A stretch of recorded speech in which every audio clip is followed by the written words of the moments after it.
I need to unmute. Hello and welcome to another edition of the Double A Team. My name is Ken Fang, along with Stephen Nagishi. The cameras are not working, but at least we will be on the audio portion with you here on the Barroom Network. We'll be having guests, several guests tonight, including Mark Followill, who is the TV play-by-play voice of the Dallas Mavericks. If you remember, a few weeks ago we had Jeff Skin Wade, who works with him on the Mavericks TV network. And then later on tonight, we will have James D Koh of DirecTV, formerly of the NFL Network, and Tommy Tram of CBS Sports. We'll be discussing their involvement in sports and also the upcoming, the recent AAJA convention, which is the Asian American Journalists Association. And our cameras are on. Glad to see it. I'm sorry, folks. I had the banner on for overlay, the normal AA logo overlaying. So I'm certainly want to apologize, Ken, for and our guests for confusing. My sincere apologies there, sir. Not a problem. Well, we're on the air, and we're glad to see you, and we're glad that you can see us. We we'll have as I mentioned, we have an exciting show tonight. Mark Followill of the Dallas Mavericks will be joining us to talk about the Mavs and also talk about all things Dallas, Dallas sports media. We also mentioned also James D Koh of DirecTV, formerly of the NFL Network, and we also have Tommy Tram of CBS Sports. We'll talk about being them being Asian American sport Pacific Islander sports personalities, and also the upcoming NFL season, and also the recent AAJA Asian American Journalists Association convention, which they took part in, and we'll talk about that as well. Stephen, good to see you tonight, and we have a couple of things. We have some things to talk about before we get to our guest tonight. Okay, and in case if you haven't been following, this is kind of hits close to me because I used to live in the Dallas Fort Worth area, and we've had Jeff Skin Wade and Mark Followill, who knows the media market there better than anybody else. And if the name Aqib Talib sound very familiar to you, he was a very good NFL cornerback for many, many years. But as talented as he was on the field, he's kind of had a lot of troubles off the field, and his name kind of came up recently. Unfortunate incident that took place in Dallas, Texas, when a youth football game got out of control. The team that Aqib and his brother Yaqiv that was coaching got into a fight with an opposing team, and Aqib apparently threw a punch to the head coach there, and subsequently his brother Yaqiv, for whatever reason, had a gun and shot the coach and killed that opposing coach. It's a sad situation, Ken. We all know that the parents across this country have acted wild and have misbehaved themselves many, many times in the youth sports scene. And for a former professional star player with a history of trouble to act in such insidious behavior, and then his brother, who is just a big troublemaker as Aqib, had the audacity to carry a handgun and shoot an opposing coach. We bemoan a lot about the gun violence in this country, but it's unfortunate that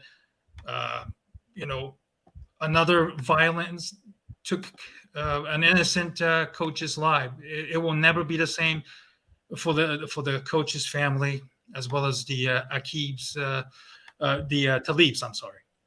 Yeah, and it's unfortunate the situation. Of course, Aqib Talib, who was going to be part of Amazon's Thursday Night Football coverage, has decided to not be on the. He has basically pulled himself back off the coverage, which is a good move. You don't want to be having questions as to why he's still there while an investigation is going on.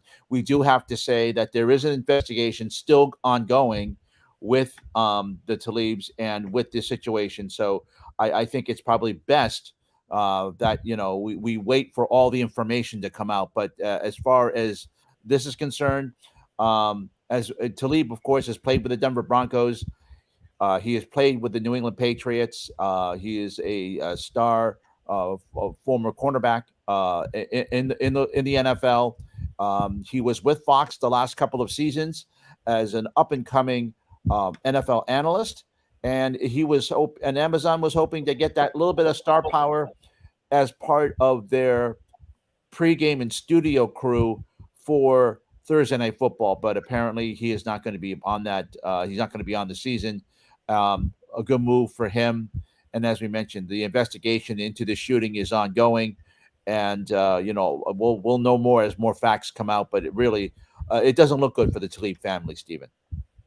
No, and I've listened to Talib, speak on local TV and radio a couple of times, and he seemed like a very well-mannered guy.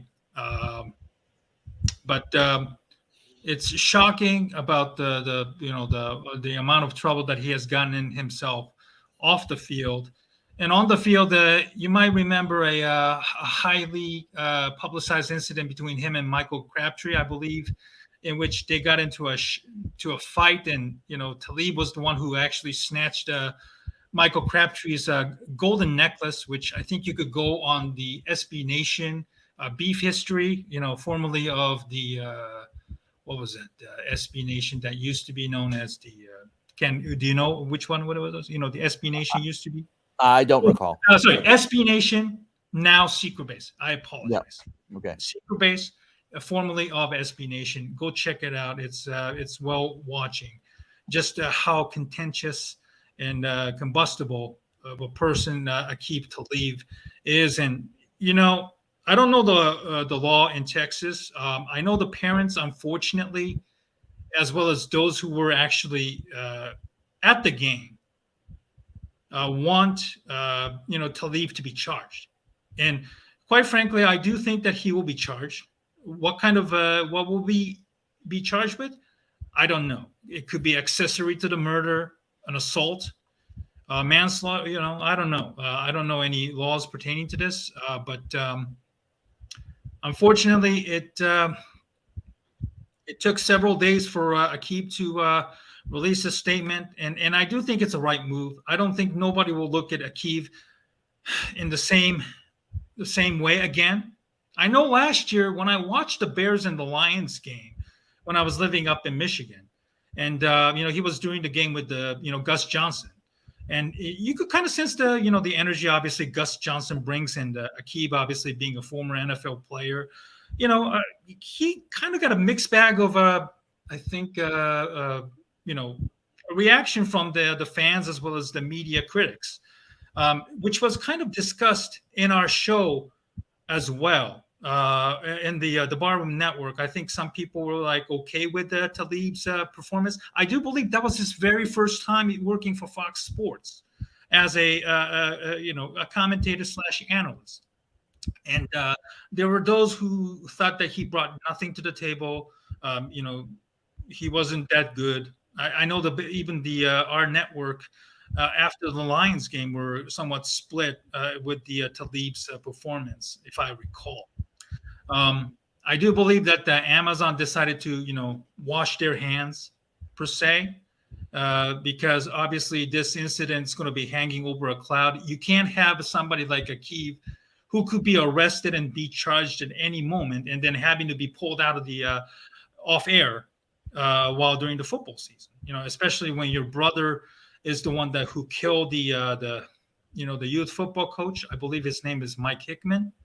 And then Aqib is the one who threw a punch that caused the melee that led to the shooting. So,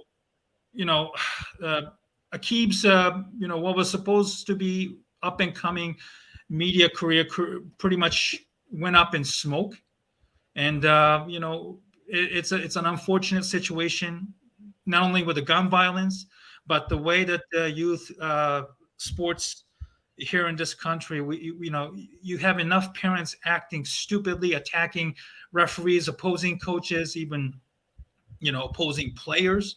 But then you have a former athlete, a professional athlete, and a very good one, acting, misbehaving themselves and putting many people in harm's way. And it's something that those who are parents or those who have grandkids right now, including Aldo, who just recently celebrated his daughter giving birth to a grandchild, that gives you a lot of pause and give you a lot of time to think about. Yeah. Again, we'll wait for the details to come out. This happened just in the last week or so. We're going to have to wait for the details to come out about the shooting. We have to say alleged because not all the facts are there. Even though I know that his brother did pull the trigger, we have to say alleged, and we just again cannot speculate about the whole situation. So we'll just wait on until all the facts come out, Stephen. Right, and we'll definitely have to keep an eye on this. Obviously, it will be interesting to see what the Dallas DA and the Dallas police will investigate, and what will they be charged with, and and where would Aqib Talib will have to say anything about it whether he gets arrested or not. Yeah, I don't think he's going to be making any public comments anytime soon. I'm sure his lawyer is going to be taken, make sure that he doesn't say anything until all the facts and all the situation is squared away. And I see some of the comments there. I don't think J-Rock, I don't know if he's going to be charged because he's rich. He may be charged because of the situation, depending on what the investigation has for him. But definitely, his brother is definitely going to be. I would say his brothers would definitely be charged. I'm not sure what. Again, Aqib did throw the punch that may have started the whole thing, but we'll just have to wait and see what the Dallas police come up with the whole situation. Absolutely, we'll definitely keep an eye out on this case because it's very, very difficult for the networks to draw the line between the where do they decide to cut bait and and their relationship. And I know the statement looks like it's kind of somewhat prepared by the the lawyers who represent him, and looks like it's somewhat contrite and make it look like he decided that it's in the best interest of not to be the distraction, but it's probably more looks to be like Amazon decided, what, we don't need you to be around to be a distraction for the entire football season. Well, we've seen in media, you're never totally out until you're totally out. Marv Albert, of course, had a situation where he got arrested and jailed and then came back a couple of years later. And of course, not comparing the whole situation, but Urban Meyer, as bad as he was in Jacksonville, came back to Fox for this season. So he wasn't charged with anything. But I'm just saying that once you're in media, you're never totally out. So don't count Aqib Talib out, even though he's in this situation. Of course, if he gets arrested, I don't think we'll see him back. But if he is not charged, I'm sure Amazon will welcome him back with open arms. This business is always very interesting, Stephen. Absolutely. And speaking of the media business, we're very excited to welcome our very first guest. He is connected with our past guest, Jeff Skenwade, sideline reporter with the Dallas Mavericks, who we had on July 11th. That was my very first time producing the show. We were kind of all over the place. And his co-host, his colleague, I should say, play-by-play man of the Dallas Mavericks and also FC Dallas of the Major League Soccer MLS, is Mark Followill joining us on the show. Mark, thanks for joining us. Thank you very much. Good evening, Stephen. Good evening, Ken. Great to be with you guys tonight. Mark, you're from the Dallas-Fort Worth area, and we obviously started the show about the Aqib Talib and his brother Yaqub, and I want to know from your vantage point, have you ever ran into Aqib in the past? And you work with obviously Derek Harper, former NBA great and a Maverick legend. as well as a host of others that you do, with the Big Ten Network, among others. Mhm. When somebody, your colleague gets into a huge trouble like this, what goes through your mind, and how do you prepare for, like a worst case scenario, in case if somebody like him, your co-partner being charged or being arraigned and stuff? Well, I've done a lot of high school football over the years in the Dallas-Fort Worth area, and of course, Aqib Talib played high school football in Dallas-Fort Worth. I have never personally had any interaction, nor do I know him, nor did I ever do any of his games. I read a lengthy story that was published to the Dallas Morning News. I believe it was Friday night or Saturday night that the story was published. Yes. Most of the legwork was done by Jean-Jacques Taylor, who formerly wrote for the Dallas Morning News and is still involved on local radio and podcasting here in Dallas-Fort Worth, and had some very, very in-depth reporting about the story, and it's an incredibly sad situation. Fortunately, never had to go down that path and never anticipate that, obviously, with any coworkers who haven't ever really thought about that. I work with a wonderful group of guys, and, I've just been extremely fortunate that something like that, it was never even remotely even crossed my mind to think about it or come up on my radar or anything like that. We had Jean-Jacques Taylor on our show as well. Oh, yeah. Okay, great. Yes, we talked to him about Deion Sanders and his rise to the head coaching world, and with the Jackson State. And I'm about to, you know what? The story that I see on the Dallas Morning News, unfortunately, is a paid content, so you have to be a member. But yeah, I'm sure I can't give you my sign and my password here over the podcast, unfortunately.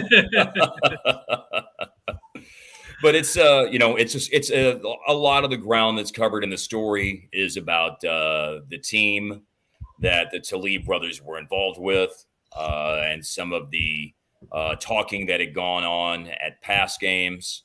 And it's just a very, very sad story because of the tragic violence that a lot of young individuals witnessed. There was a parent or an adult individual affiliated with the team who was involved in all of that, who said that the child that scored the winning touchdown in the game is distraught. And, he said that if he hadn't scored that touchdown, then everything would have turned out differently. So, it's just, it's a horribly tragic situation on so many fronts. Michael Hickman went to North Texas. I'm repping the Mean Green tonight. I went to North Texas. He played football there. I know people, the individual who at the time was doing radio play-by-play for North Texas and called his games. It's George Dunham, who's on local sports talk radio, The Ticket here in Dallas. And, Yes. Is obviously, been greatly saddened by that because he knew him and called his games. I've seen what various University of North Texas sports related and athletic related, accounts have tweeted out about Michael Hickman and the aftermath of it. It's a loss that is felt in that extended family, if you will, as well. And as a couple of our commenters have already said, so many so many kids are in the crowd seeing that and also participating in that. You just don't know what the impact is going to be on them, and especially long term. And with all the gun violence, Mark, it's just really sad to see. And as someone who has been impacted by it personally, it's just you just hate to see something like this, and you just wish that we would see something like this not be taking part in, not be going into the sports world. Yeah, and of course, here in the state of Texas, we look no farther down than a few hundred miles down the road from me in Uvalde, where school has just recently started back up. And obviously, parents and children are having a very, very difficult time with that right now, understandably so, given how traumatized anyone in the town would be at this point in time. And it's a horrible situation when gun violence permeates any of our schools and affects any children. And of course, because of our association with the sports world, we certainly hate to see it cross, the lines into that arena of things as well. We'll transition, of course. Always difficult to transition out from real world into sports world. Understood. But of course, we'll do our best that we can. We are back. Let's go back into the fantasy world of sports. Mark, your call. Of course, we had Jeff Skinwade earlier last month. And it was one of our he's a very fascinating character, as you well know. I do. Absolutely. talk a little bit about Jeff Skinwade and your partnership with him and what you go to him for, especially he is not your traditional sideline reporter. He's someone who's more of a personality. So when you go to him, what do you expect when you go to him for the sideline and get your reports? Well, and to be honest with you, Ken, he's a second analyst on our broadcast. He's someone that we consider a higher stature than what you would designate as a courtside reporter or as a sideline reporter. Jeff's been with us since joining us in the middle of the 2009-2010 season. He came on board to our broadcast, or it may have been the 08-09 season. It was one of those two seasons. And Jeff's been with us for a long time. Jeff grew up in Dallas. He went to high school in a suburb north of Dallas, Richardson. His dad was a longtime high school basketball coach. Number one, he knows the game. Number two, that man bleeds blue and green Maverick basketball. He loves the Mavs. And he's a very funny guy who has a wealth of knowledge about a lot of different topics, pop culture, music, basketball, and all sorts of things that, we all bring our strengths to the table about our different areas of knowledge. And he knows that I know things about random weather facts and random geography facts and history facts. And he's bringing the knowledge when it comes to music and pop culture and the latest and greatest on television and things like that. So, but the bottom line is that Jeff is a funny guy. He's a very gregarious guy. He's incredibly knowledgeable when it comes to basketball. And he's been a fantastic fit on our broadcast. We could not do the things that we do on our telecast. And to whatever degree people that watch out there feel like it's a good broadcast or a successful broadcast, obviously we're very proud of what we do. It doesn't make us perfect by what we do, but we'll put what we do up against anybody, and we wouldn't be at the level that we feel like that we're at game in, game out without what Skin does for us. And we really missed him last year.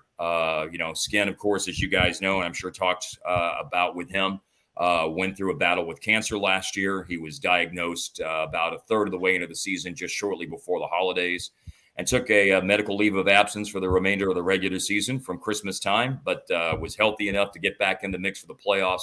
And I was thrilled he was, because he's been with us on playoff broadcasts for a lot of these years that the Mavs have been getting bounced out of the first round. And we've had to eulogize the season when we've signed off at the end of the first round, because, of course, local television is done regardless after one round of play. And so I was really glad that he got to be part of it this year, because he got to be part of calling wins in the first round that, of course, propelled the Mavs out of the first round and into the second round. So there was no eulogizing of the Mavericks season. There was just getting excited and signing off and preparing at the time for the next series against Phoenix. And I was so happy that Skin, obviously had a clean bill of health and was able to, first and foremost, be healthy for his wife Trish, and his daughter Maya and his son Desmond. But to be back with us for the playoffs was a wonderful thing. That man's like a brother to me, and it's been wonderful to have him on the telecast for all these years. Speaking of the Mavericks, you mentioned about the Mavericks' early exits in the playoffs since you guys won the championship 11 years ago. Right. And there were brief period of time where you were a lottery team and, really, struggled to land that superstar as, Dirk Nowitzki near the retirement. And, when you landed Luka Doncic, everything really, really changed. And this past year, you guys made it all the way to the Western Conference Final, where you ended up bowing out to the Golden State Warriors, who ended up winning it all again. Right. At what point during the season did you thought that this team could really, really get far in the playoffs? And was there any particular, like a turning point of the season, whether it's regular season or even in the playoffs?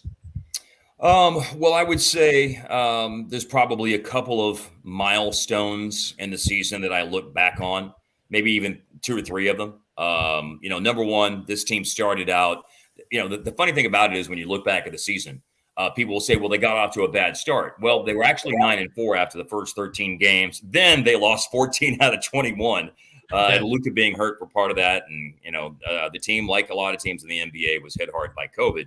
So they tumbled from 5 games over 500 in the middle of November to being 2 games under 500.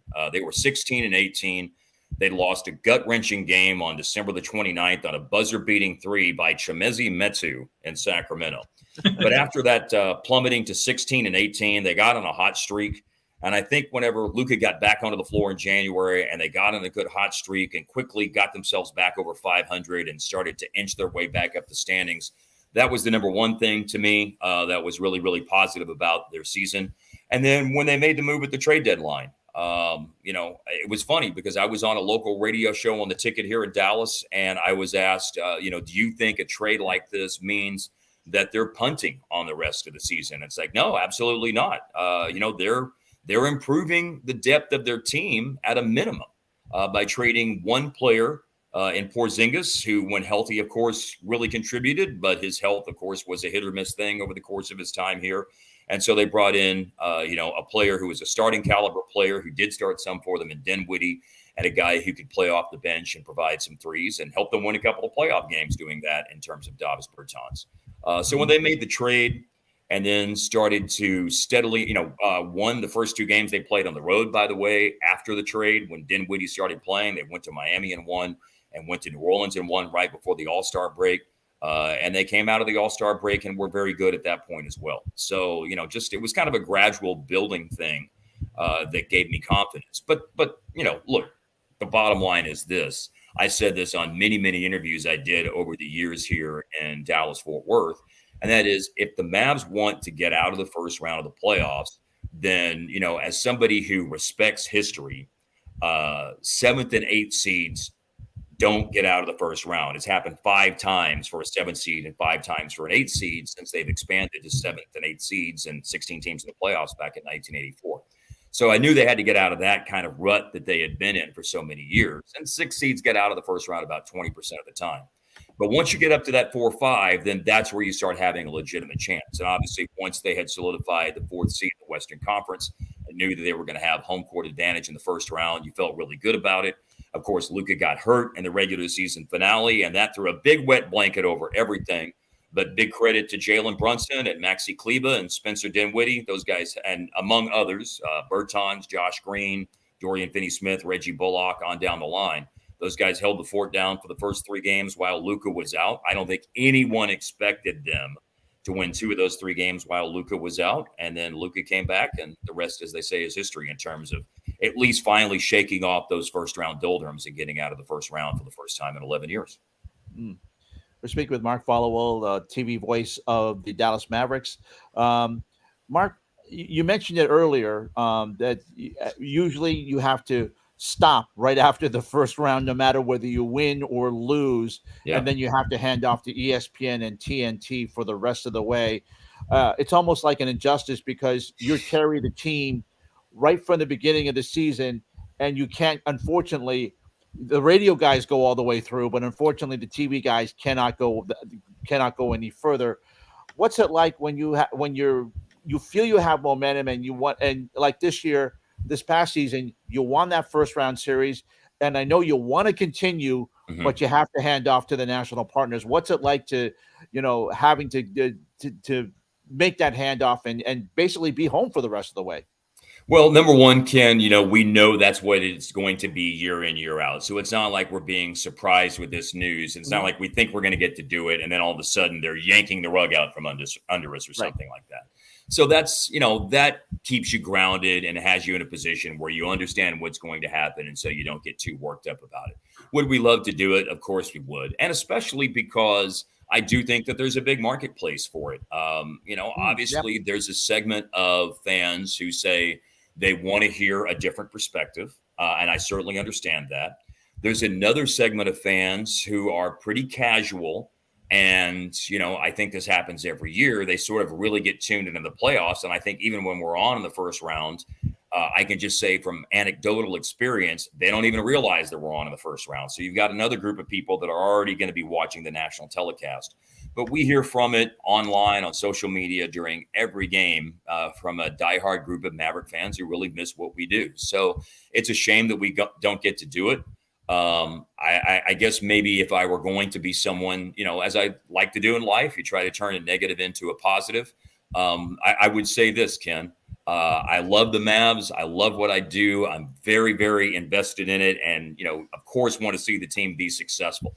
So as the stakes get higher, the emotions get higher. So I would say, and especially as I reflect upon 2011, you can see the big smile on my face. I think that, the stakes are so high and the games are so intense and there's so much emotional investment in it. There's probably some times when I think about 2011, it's like, man, I'm so glad I wasn't doing those games because I don't know if I could have held together my mad emotions at some point in time or my overjoyous emotions at certain points in time. So, there's always the quote unquote silver lining to these things. We, of course, wish we were doing it. That's not the way it is, and it's not the way it's ever going to be. And, you adapt to it the best you can, and you get a chance to enjoy the games and watch the games with a set of eyeballs that you don't necessarily, you get to pay attention to it in a different way than typical. And of course, the other thing too, that is, for lack of a better term, a calming influence or something that eases whatever angst you might have about it is, hey, man, what are you going to say whenever your broadcast is turned over to Kevin Harlan? When you're a play-by-play guy and Kevin Harlan is taking over the play-by-play guy, one of the best in the business, or the voice of the finals since 2006, Mike Breen, whenever Mike's doing the games on ESPN. I mean, I'm very, very fortunate to know Mike well and have a great relationship and friendship with him. And he is my favorite basketball play-by-play announcer walking this earth. And so if Mike's going to do the games, then what does little old Mark Followill got to say about it or worry about it? I just sit back and watch and enjoy his work like everybody else. Yeah. Mark, you also call the FC Dallas and, call football on the Big Ten Network, probably just more on a part-time basis before Mavericks begin their season, correct?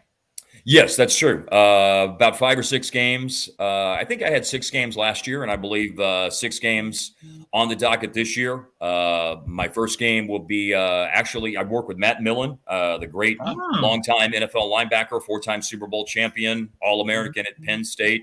And a former Lions general manager too, yeah. And we'll you know what? And by the way, nobody will be happy to take a picture with somebody who has a Millen Sucks t-shirt that's a Detroit Lions fan from that endured the 0-16 season. Matt's always happy to take a picture with somebody who comes.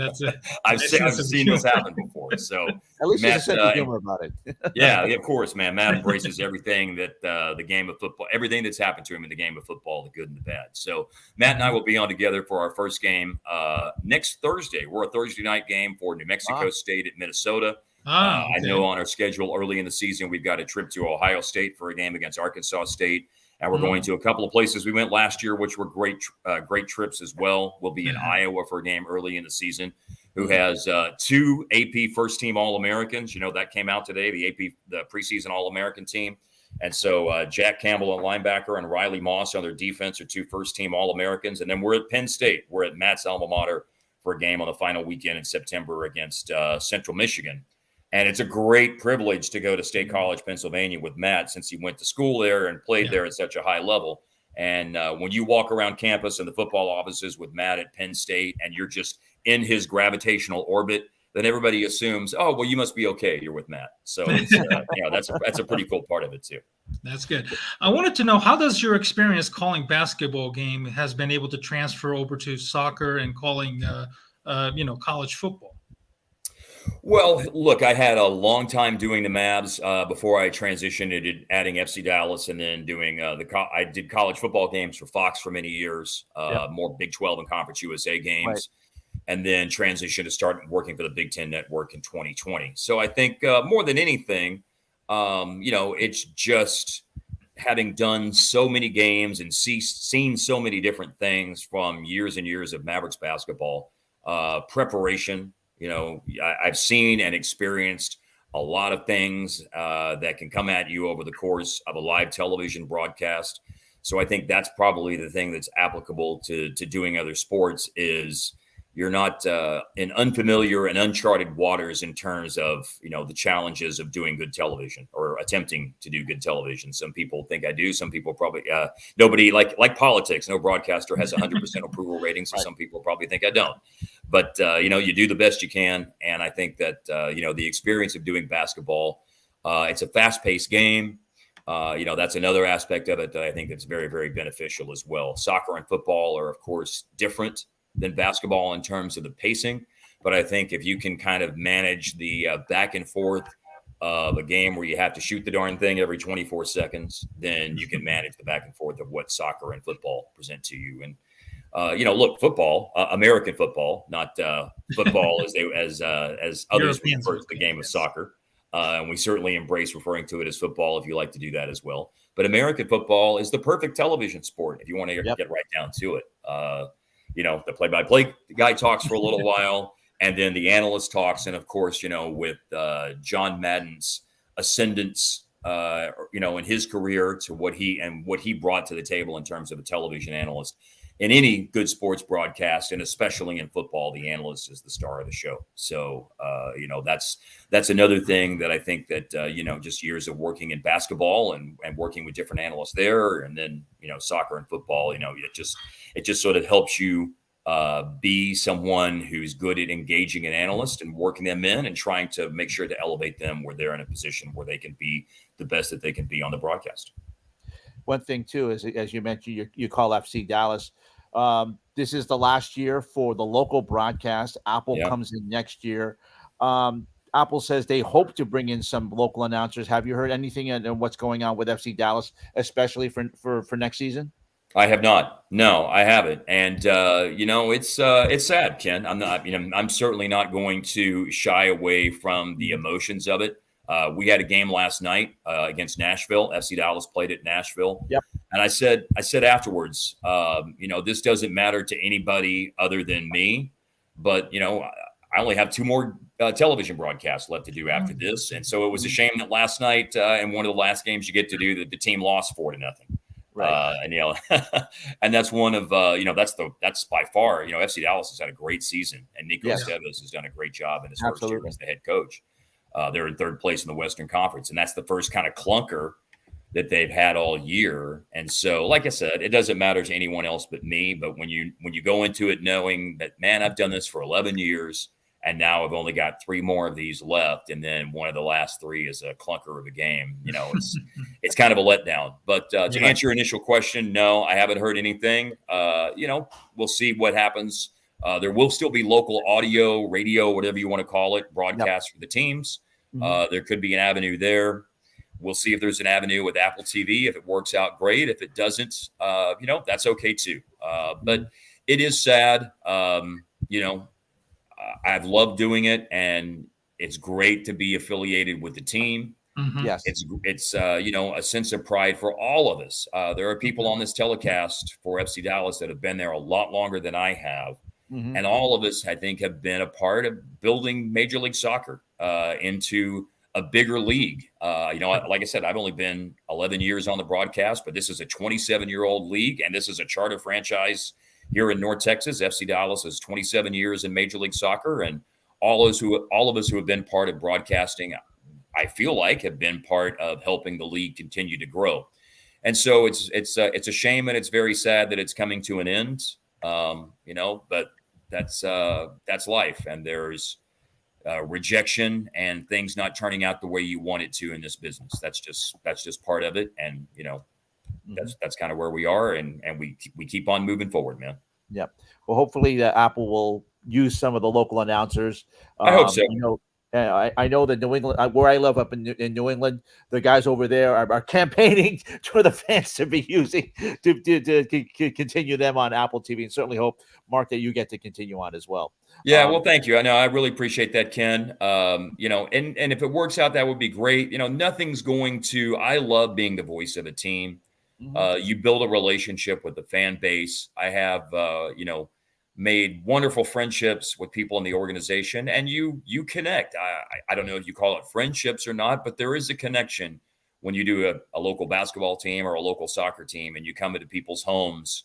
Gosh, and I mean, in the NBA, we do around 75 local broadcasts a year. In Major League Soccer, we're doing close to almost between 25 and 30 of FC Dallas's 34 games. So, you build this relationship with the fan base, and, I've really, really enjoyed that. And like I said, it's sad that that's all coming to an end, and, we'll see what the future holds. speaking of Mark Followill, excuse me, of play-by-play man of Dallas Mavericks and FC Dallas and Big Ten Network on the AA team here on the Barroom Network. Mark, I know on Twitter it says that you are currently still studying MA at the University of Alabama. Yes, that's correct. Yes. How And do by the you way, manage some of my to- friends hate the fact that now I've started rooting for Crimson Tide football at 51 years old. I'm very curious to know, you are a very, very busy man, what I just mentioned, doing all 3 games. How do you find time to, I'm assuming you do take online courses, and what made you decide to take online courses, and what are you currently studying at the moment? Well, my educational path is a story I love to share. It's as you can tell, there's no such thing as brevity when it comes to an answer to a question for me. So, I've got a story to share there as well. I was I was an impatient youngster, so on a lot of fronts. So I left school early when I was at North Texas back in the early '90s and started working in the business and working in radio. I always wanted to go back. And to be honest with you, the thing that really finally got me going was in 2017. My wife and I love to travel. We've made many trips to Mexico over the years. And I was always someone who could get by with broken bits and pieces of Spanish, took it in high school, like, many of us did. But I wanted to be better at that. And so I started taking online community college classes in Spanish. After doing that for 4 semesters, and improving, number one, from a language perspective, I said, I wouldn't mind taking some more Spanish classes. And I also think this is maybe the springboard to going back and finishing my degree. So I started going back online to North Texas. I enrolled in a adult working student degree program they have that's essentially kind of like a university general studies degree program. It's called a Bachelor of Applied Arts and Sciences. So it's sort of a compilation of like 3 or 4 different subjects where you take 12 to 21 hours, and that's how you do your degree. Well, I was working on that. Then the pandemic hit, and a bunch of classes unexpectedly went online. So after I was working towards finishing that degree, then at that point, I decided, you know what? If I'd had my druthers and had the opportunity to do it, I always wanted to get a degree in history, which, of course, a lot of people think, well, that's a super useful degree, a degree in history. But it is useful because you learn research and you learn writing and that sort of thing. And I think there's so much to learn and so many questions. The study of history leads us to asking more and more questions about the present and that we live in and the future that we want to build for ourselves. Mm-hmm. So I got a second bachelor's degree in history. I enjoyed that so much that I started looking for some graduate school options. I considered a graduate school path in history. I decided to go for a graduate degree in journalism. Alabama's got a great program. Number one, there are a lot of things that have changed since I was studying radio television at North Texas back in the early 90s. So I think it's making me a better broadcaster in the here and now because of things that I'm learning and different concepts that I'm learning. But also, I would love to be in the latter stages of my career. I'm 51 years old. I'd love to have a master's degree to be able to have the quote unquote official qualifications to be, an adjunct professor or something like that. So somewhere at a university near you, perhaps Professor Followill with his corduroy sport coat and leather patches on the elbows and smoking a pipe will be professoring somewhere part-time, down the road. But it's a great program. I've completed 5 of the 11 classes that I need to, and my fall semester, a couple of classes has just started working on digital communication strategy and a class called Journalism and Emerging Media. So that's how my academic pursuits are going this fall. I just wrapped up a class, History of Journalism and Mass Media in the summer, where I wrote a 25-page paper about media coverage of the Dream Team during the 1992 Summer Olympics. So that was quite a project over the summer. I can assure you of that. Well, I can talk about that Dream Team for ages about that, Mark. So you're right up my alley on that one. So nice. We have other guests, but I would love to do that with you sometime down the road. So would love to hear a little bit of your thoughts about that.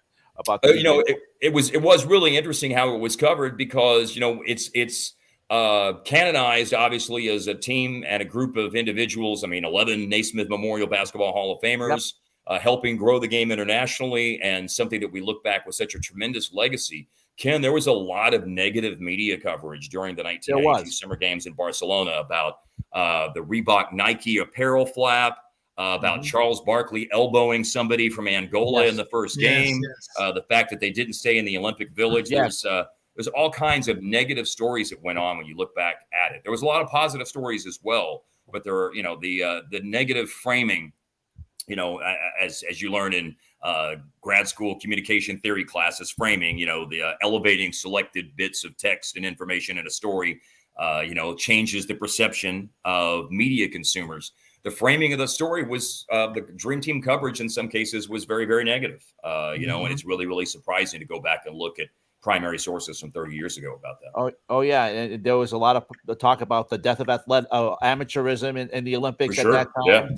And the fact, as you mentioned, the fact that all of those Nike banners were in Barcelona at the time. And of course, the Nike athletes refusing to wear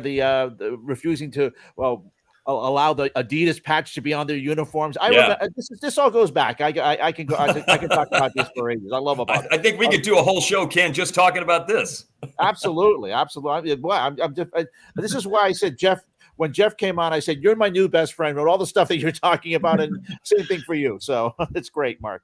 Well, thank you so much. No, it's as you could tell, I'm very, very, the bottom line is I'm really passionate about the educational path that I've traveled, and I love to share it and talk about it, not because I'm talking about me, but only because I want to hopefully be an example, because I think there's a lot of people who, they got off the path when they were young adults and college students, because there's a lot of pressure, not to mention financial challenges. And I think I've encountered a lot of people who have always said, man, I left early and want to go back. And I would just, more than anything, I would hope I would inspire somebody to realize it's never too late in your life to always be in the pursuit of knowledge. And particularly if the accomplishment of getting a college degree is something that motivates you, man, it's never too late in life to do that sort of thing. No matter what you've done in your life, what you think it can or can't do for you, education will always, the quest for knowledge will always make you a better person and do something for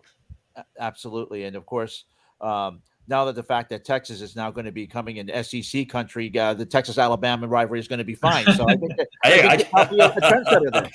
I don't know that I'll ever do a horns down, but yes, I will be rooting. I guess I'll be rooting for the Crimson Tide now that I'll have a degree from there soon when they play the Longhorns. And so, heck, they're playing in a non-conference game here in about 3 weeks or so. So it's even before they cross paths as SEC rivals, they'll be in a non-conference game, I think, on September the 10th. So so roll Tide. Well, we're in Chicago. This show is showing in Chicago, so it's okay. You're safe over here, so you're fine. And on that note, we will end the interview. Mark, really, really appreciate you coming on air tonight. Please say hello to Jeff Skin Wade from us, Stephen and Ken. We really enjoyed having both of you on our show in short span, and we wish you the best of luck, Mark, with your career. The Mavericks are obviously just around the corner. You also have Big Ten preparation, so your schedule is going to be really, really going to ramp up soon. And we really appreciate you offering, your career insights in a short amount of time for us tonight. Well, Ken and Stephen, it's been a pleasure to be on your show. You guys are doing a great thing. I know it's popular, and I know you guys have a lot of guests in the future that you have lined up, and I'd love to come back on anytime if you want. Thank you. Thank you, Mark. You got it. Take care. And the AA team on the Barroom Network will continue right after this.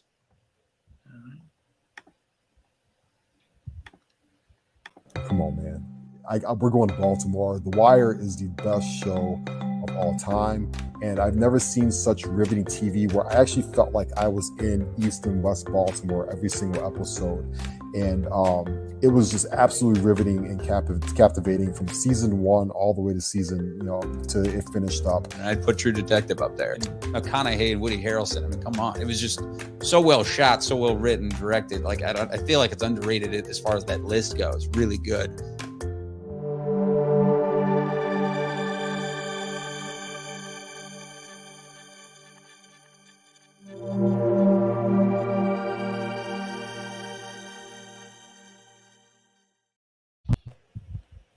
And we're back on the AA team. Ken Fang along with Stephen Nagishi. And again, fascinating stuff. I love it when we have broadcasters on, Stephen, to talk about their career. And sometimes you find these little tidbits, and like we go on a little bit of like with Jeff Skin Wade, we talked about his nephew producing the movie for Apple TV. And then we find out Mark is studying journalism history, and we talk a little bit about the 1992 Dream Team. So it's all fat. We find these little tidbits. It's great stuff. Yeah, absolutely. I was actually listening to Mark being interviewed on the Skin's show a couple of weeks ago, talking about that. And it kind of brought back memories of, the 92 Olympics and what he was doing. So it's really, really inspirational words coming from his mouth about, the quest for knowledge. Knowledge is power. We all know that. And, hopefully, whoever was watching this show tonight will find it very, very inspirational. Coming from Mark, who juggles literally three different broadcasting jobs and still find an ability to take online courses at a prestigious university. That's amazing. I find broadcasters who just really seem to want to be able to do more and more stuff. Like I talk with Ian Eagle every once in a while, and I find that not only is he doing the NFL on CBS, he's also doing the NFL on Westwood One. He's also calling basketball, the Brooklyn Nets on Yes Network. Then he's also calling college basketball on CBS, and he's also doing tennis for Tennis Channel when he used to do tennis for Tennis Channel. So he's always finding something to do. And I said to him, you have an amazing schedule. Do you really stop? I go, no, not until the summer, but that's okay. I don't mind doing that. So yeah, absolutely. All right. So we have two more guests. Let's bring him in, Stephen. All right. I've been in touch with these two gentlemen for a couple of weeks now. We're sticking with the purpose of our show of bringing Asian American media personalities on our show. They're also a member of the AAJA, Asian American Journalists Associations. They were recently in a convention that was held last month in Los Angeles. Full disclosure, I have been thinking about joining the membership to the network and get to know the industry as well as the people who work in the industry better. And so I decided to bring these two gentlemen who was at the convention to our show together. From CBS Sports, Tommy Tram and James D Koh from the DIRECTV, formerly of the NFL Network. Gentlemen, thanks for joining us. Appreciate it. What's up, boys? Hey, great to be with you guys. Great to hear from you guys. Thank you so much on short notice tonight. Okay, so you guys were both in attendance for the AAJA convention in Los Angeles. For those of us, who are not familiar with the AAJA and its mission, can you kind of give us an idea what the AAJA and its mission, and what was the overarching theme of this year's convention was? Sure. James, you want to go first? No, I was gonna say, Tommy, you're more official than I am, bro. I'm not sure about that. I just show up for the drinks. That's it, dude. Which is a big key of these conventions every year. All right. Well, I'll start it off, and if I miss anything, James can clean up the boards and finish up with the paint, so to speak. So, So every year, and I've been going to these conventions since I really was in college, and this was back in 2005.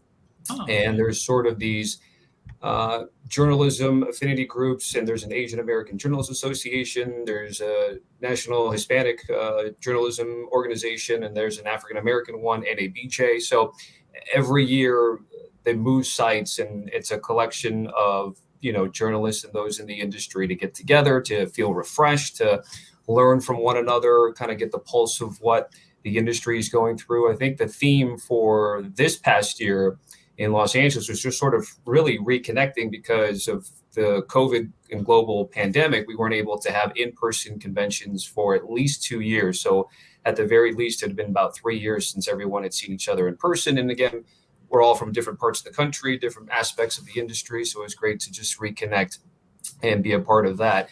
Over the last few years, I don't think it's reached 10 years yet. James might know that too. But, over the last few years, there's been a breakout within AAJA which is the Sports Task Force, and that's an affinity group within AAJA. It's a chance to do everything that I just said, but from a sports perspective. I used to joke around when I used to go to these conventions as a college student, then as a young professional. There weren't panels specifically for sports. There might have been one over a 3-day period. And so the sports guys were kind of lingering in the lobby, maybe having a drink, only getting together during happy hour.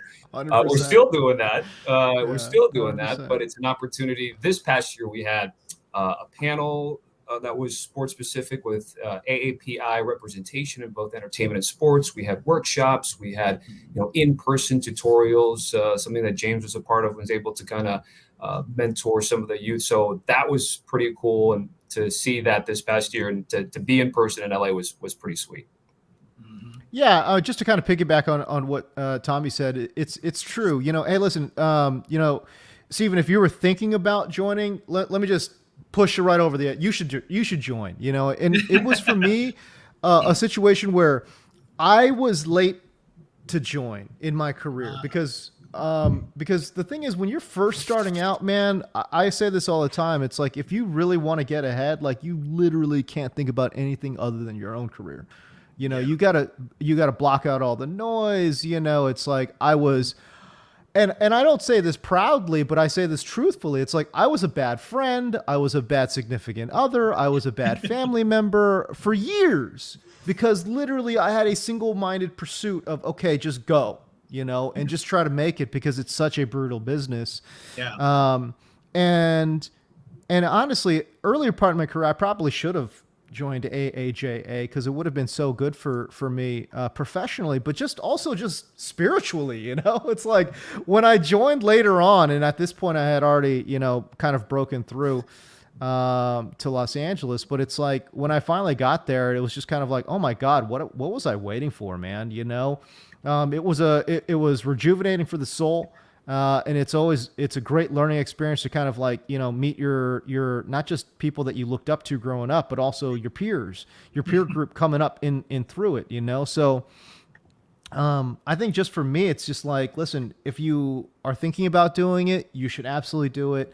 You're going to get a lot out of it, just culturally, spiritually, in your soul, in your brain, and then professionally too.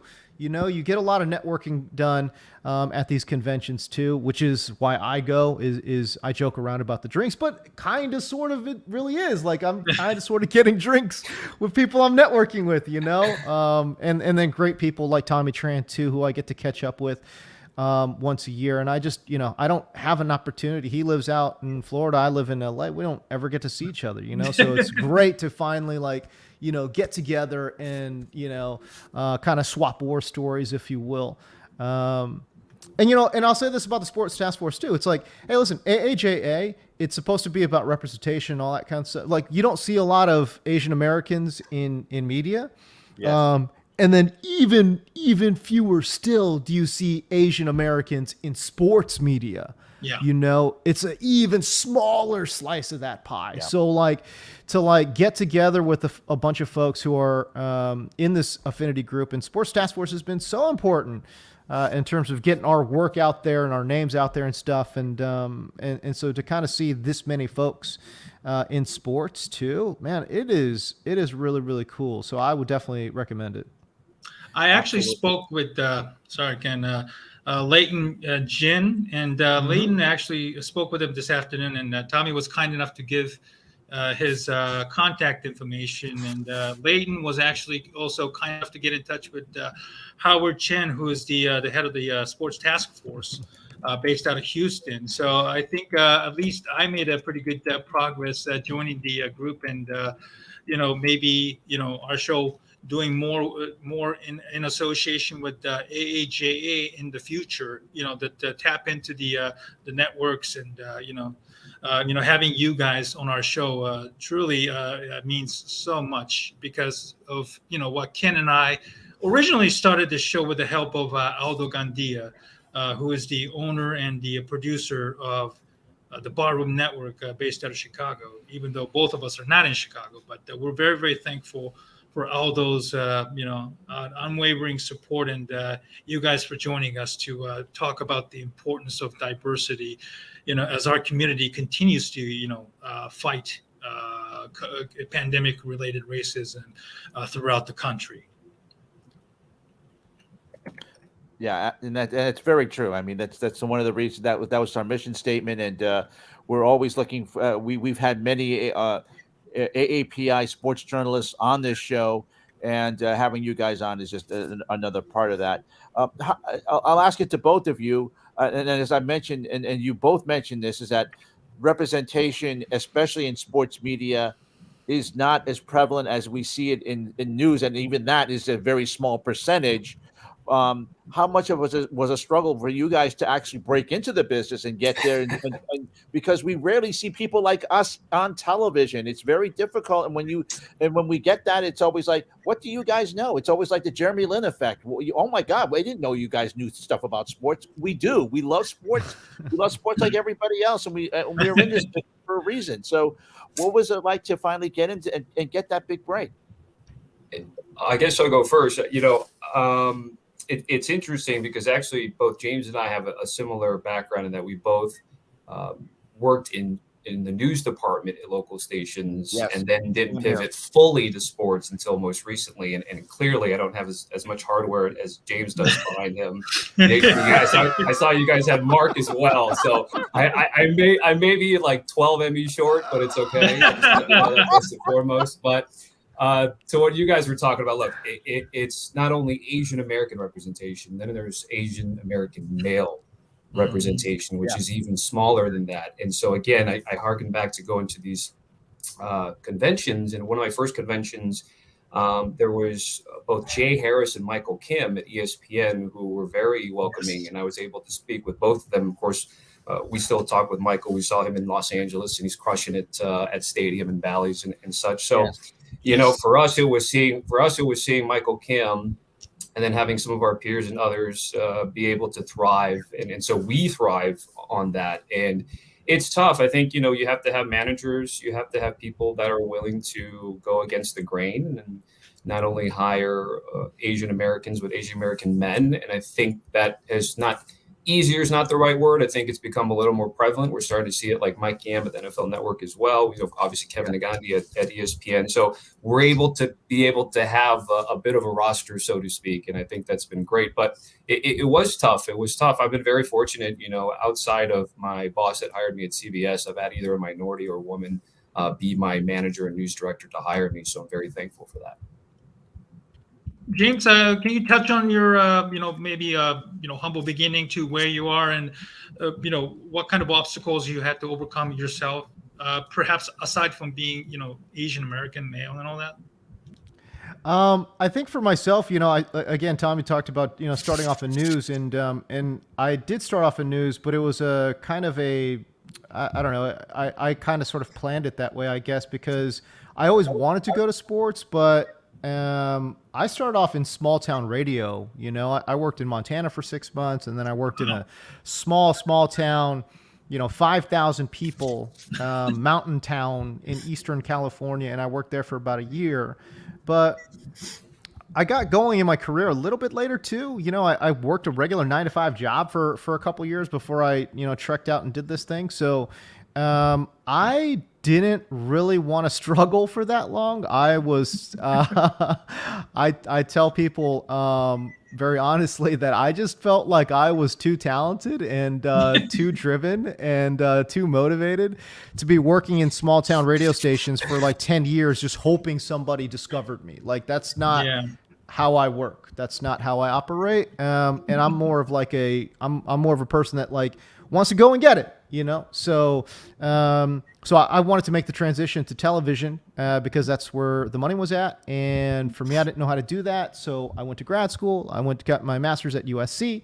And then, I got hooked up with enough, people who believed in me to kind of send my resume tape out to some places. But my first job out of grad school, man, I was working for $10 an hour, 20 hours a week, videotaping high school football games in Bakersfield.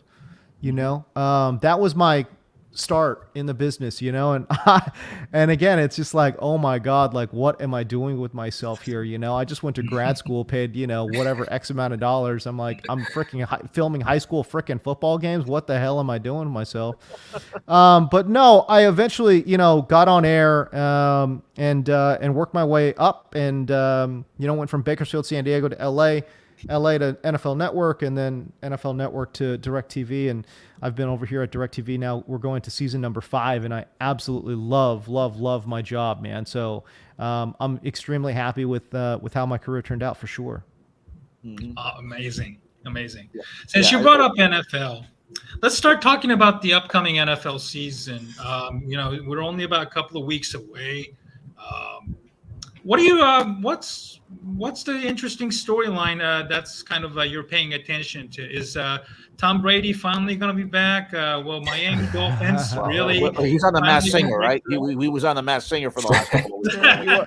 100%. I don't care what he says. Personal reasons, right? Yeah. Bro, I don't care what he says. He was on Masked Singer, dude. Until that new season comes out and he's not on there, I'm operating like that dude was on Masked Singer, boy. Exactly.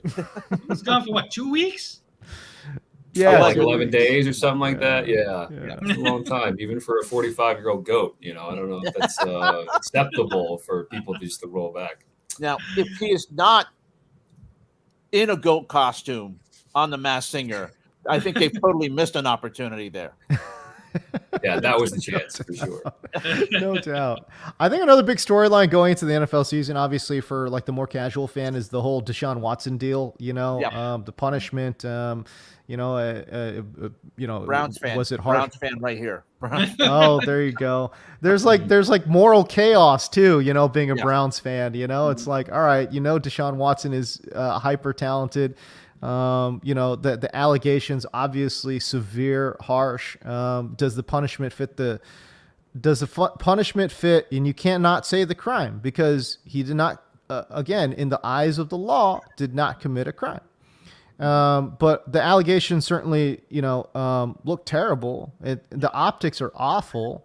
Deshaun Watson has maintained his innocence the entire time, and there's been 0 criminal cases brought to his brought to trial too, So again, I know people on Twitter don't want to hear that. And I know it's like hard to say that it's nuanced because, when you have that many allegations, it doesn't feel like it is, but I understand why there's moral chaos, for Browns fans and for people who just want to support Deshaun Watson. Like there's, it's a complicated issue. And I think that's going to be a major storyline all throughout.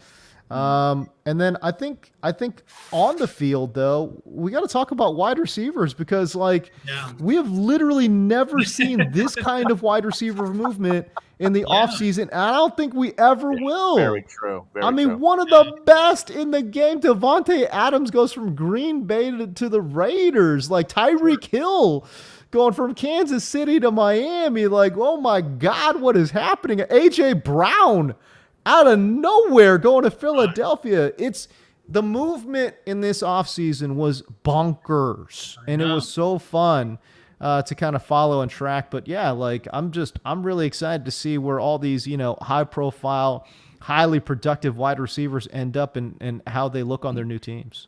Absolutely. As a Bears fan, we were clamoring for receivers, but we're going to have to stick with the, whatever the receivers we have on our roster. And hopefully the change of coaching staff and, the change in philosophy and the scheme will do, lead to a better results. Tommy, do you think this was an outlier with the receivers being traded for high picks and getting paid, or is this a start of a new movement in your opinion?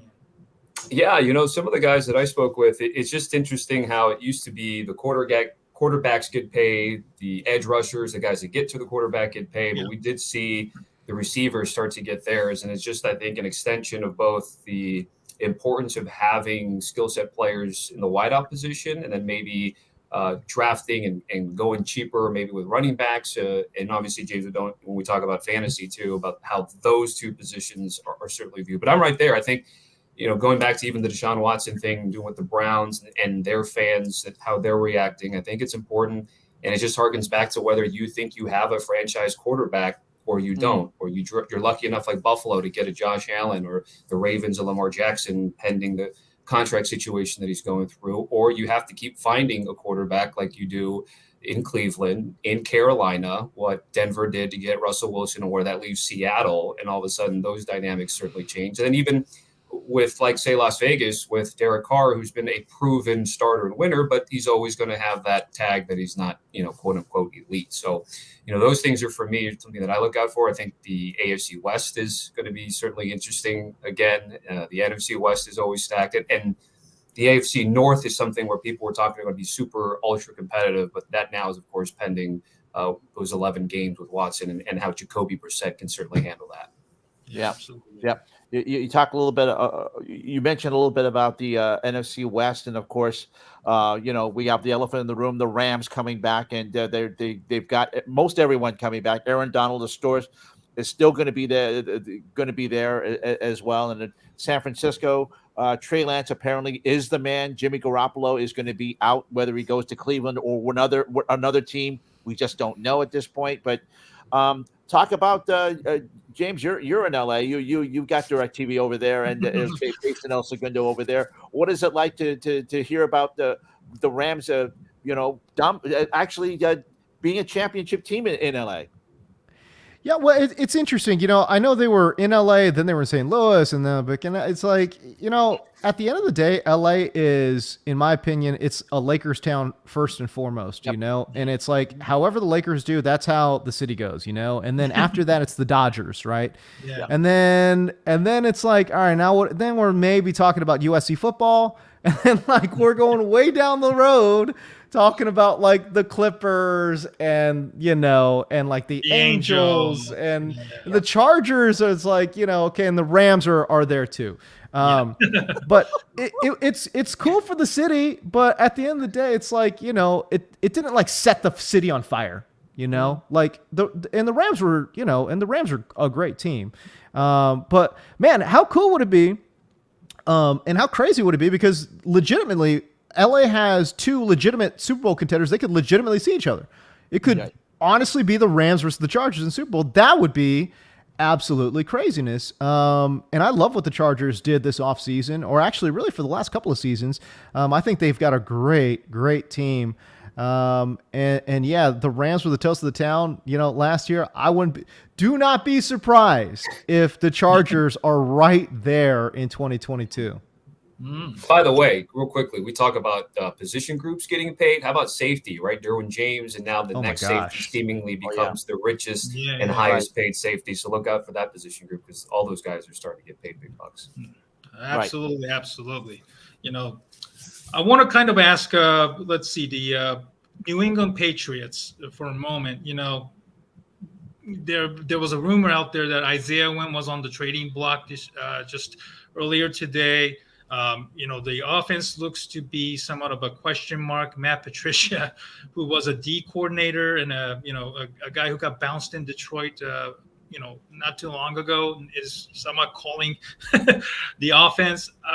Can you make any sense of what the Patriots are trying to do? And will Mac Jones be, the guy who will elevate them compared to, Trevor Lawrence, Justin Fields, and Trey Lance in that, highly decorated quarterback class last year?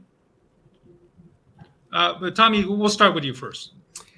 Yeah, I think, for a team that did get to, a postseason spot, I think a lot of people are starting to fade the Patriots. And it's interesting because of what Mac Jones brings to the table and the way that Belichick has handled, the first preseason game, didn't have Mac play any meaningful reps or anything, maybe saving for the joint practice thing, which I know a lot of coaches certainly like. But I think when you look at the division, I think a lot of people with Tua and Tyreek Hill in Miami present a factor with them. It's hard for me to see the Patriots being very good this year, to be honest, seeing what they're able to do. And with Josh McDaniels leaving for Vegas, I think it's going to be tough. Because even when they were really good last year, they didn't really unleash Mac Jones. And I'm curious to get maybe James' thoughts, because I don't know if they're going to do that this year, if they have the ability to do so, and what weapons you would even have to toss to.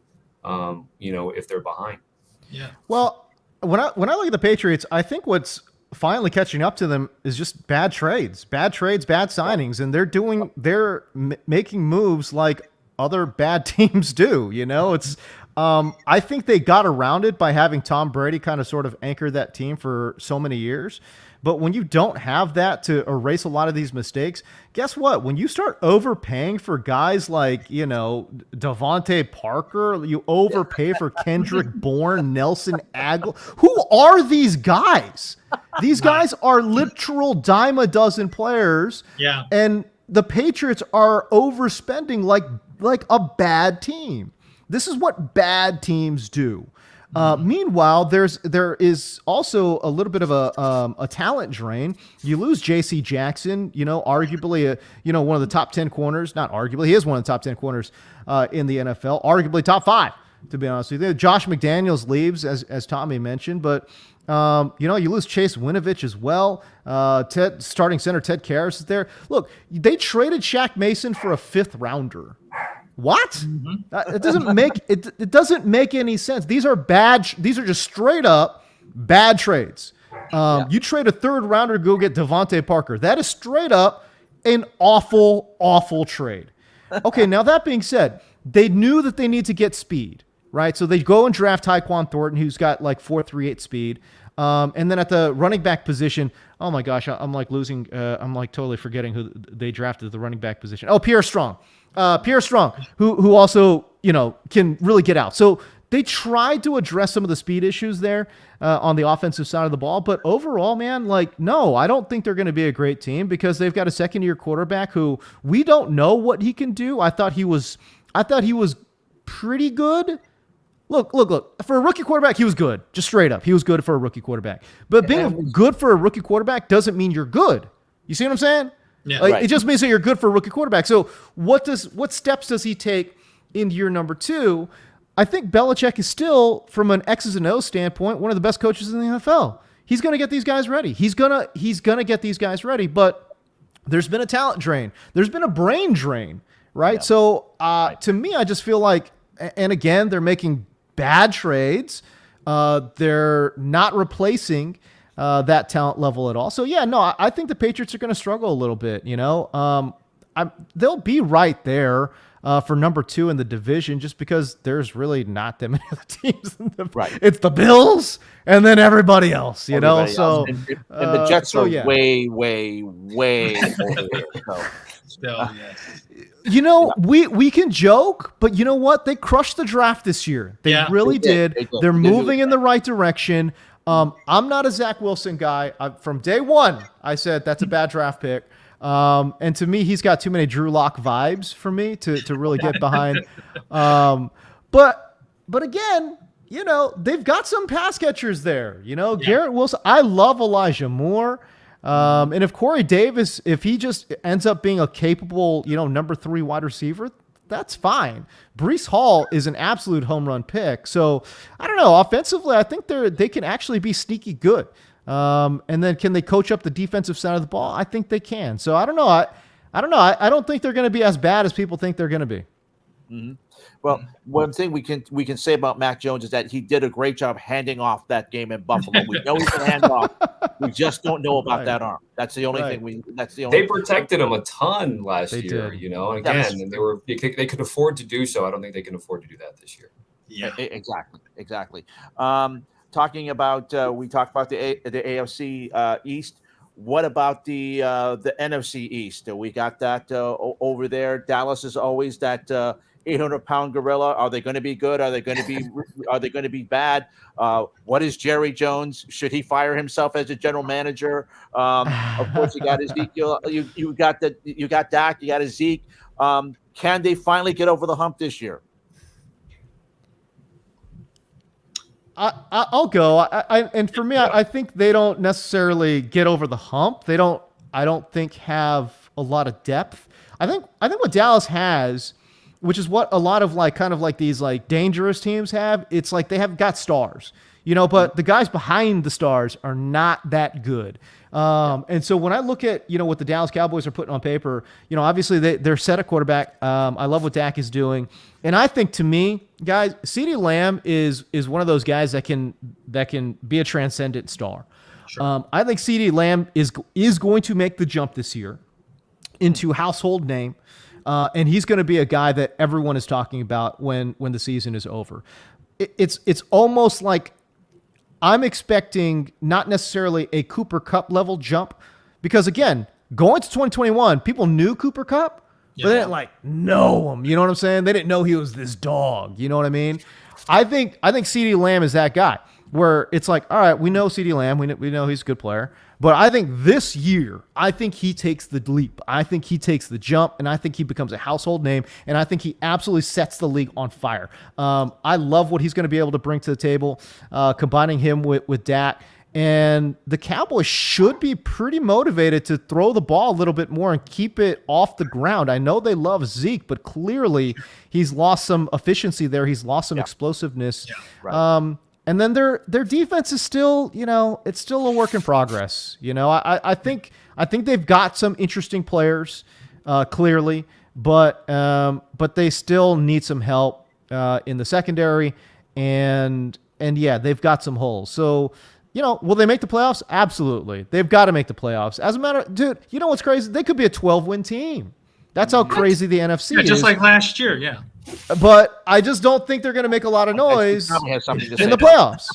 Unfortunately. Well, no, only because history tells us in that division it's very tough to repeat. And I think we know what we get with the Cowboys. I think the bigger question is how much do we, or whoever is evaluating the division, is how much they like Philly, right? How much they think Philly can maybe supplant Dallas in that department. And for everything that James had mentioned with the Cowboys, I think we just, again, they have the stars. We know what to expect from them. I think though there's a side that maybe thinks that Philly's going to be nice, that if Jalen Hurts can take that next step, that they can, get to the postseason and then make some noise on their own. So that for me would be the one thing to look out for in terms of how, the NFC East plays out.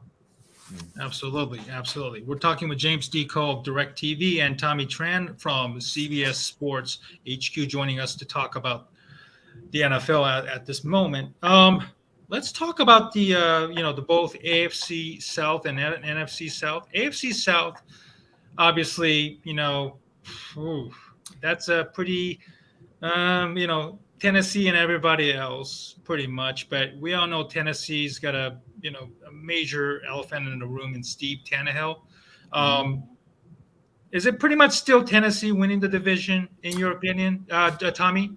Yeah, I'll go first. Actually, I think, I haven't checked yet, and I should probably take a look. I don't even know. I think the last time I checked, it's been Indianapolis, the betting favorite to win the division over Tennessee, which is interesting. And that's been that way, I think, for a little while now. Now, that's whether you think that Indy's got that upgrade with Matt Ryan, or to your point, Stephen, if people are fading Ryan Tannehill. I know Malik Willis is the future, but, again, you're talking about the number one seed in the AFC, rushing king with Derrick Henry, and yet they are not thought of as the favorites in their own division. That goes to Indianapolis. So again, with the AFC South, which has always been sort of having maybe the Houston Texans play in that stock Saturday wildcard game that they've always had to be positioned in, you could almost pencil them in every year. I'm interested to see. I like Indy. I think I like Frank Reich, and I know that they've, ever since Andrew Luck, have had to, they're kind of in that constant win now mode. So they've always had to reach those veterans like a Phillip Rivers and a Carson Wentz and now a Matt Ryan with a former MVP. So, I think Indy will come away with the division. I'm much higher on the Colts than I am the Titans. James, your thoughts? Dude, I'm 100% on board with the Colts this year. Matt Ryan, even at his age, is the best quarterback they've had since Andrew Luck. I think Michael Pittman, talk about guys ready to make the leap, I think Michael Pittman's going to make a leap. Jonathan Taylor is in his absolute prime. He's an absolute savage. I love the coaching staff there as well. Listen, Tennessee winning 12 games last year, it's not only is that not going to happen, they were on the right side of variance almost every single game, bro. Like, there are games where you're like, okay, they absolutely should have lost that game. And they basically won like 10 coin flips in a row. That's what happened. For me, watch that variance get skewed the other way. They come back to the mean. To me, I look at their roster and I'm baffled as to how they win 9 games. I don't think they're going to be a very good team at all this year, to be honest with you. Derrick Henry, look, I just don't think at his age, he's 28 years old, and coming off of a foot surgery, we've seen this story 100 times, and 95 times out of those 100, it doesn't end well. Right. Okay. Right. They tried to draft a replacement in Hassan Haskins, but it's like, again, I think Haskins is fine, but he's not Derrick Henry, dude. You know what I mean? So, and then you look at the wide receiver room and it's like, oh my God, what are we looking at? Robert Woods coming off of an ACL, like, and then what? Treylon Burks also coming off of an injury too. It's like, okay, you trade away AJ Brown. Sure.